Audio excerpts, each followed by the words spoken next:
одаштыра тұрған урыннарға бәйле тағын бір хәл турында сөйләп китәм әле бүген дуслар.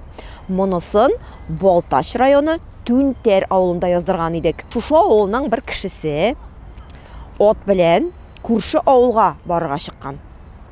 Бара икән бу кыш көне икән инде. Моның оты шып итеп туктап калган. Бу төшеп караган, от каршысында бер нәрсә юк ди. Но от бармый. Шуннан бу төшкәндә инде кир килгәндә моның орбасында, шанасында болтасы булган, болтасын алган да бу от каршысына чыгып, шушылай итеп силтәнгән, кизәнгән, бисмилласын әйтеп. От рәхәтләнеп, җиңел генә китеп барган. Хәзер 1 ел үткән.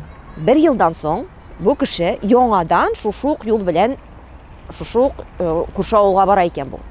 Бер заманны бик күп матур отлар белән, ак атлар белән кешеләр килеп чыккан моның каршысына.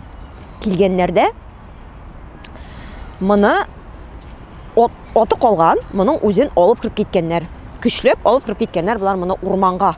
Син былтыр безнең башлыгыбызга болта белән кизәнгән идең. Без ул болтаны берничек тә ала алмыйбыз. Син әгәр дә хәзер бисмиллахны әйтеп шуны кире ала алсаң, без сине җибәрәбез диләр икән. Бу инде бисмилласын әйтеп болтасын алган, моны чыгарып куйганнар, бу кайтып киткән. Менә шушырдай хәл. Мин моны сөйләгәндә шушы әйберләрне күз алдына китереп, миңа ничектер куркыныч та булып китте. Сез дә курыктыгызмы соң бераз?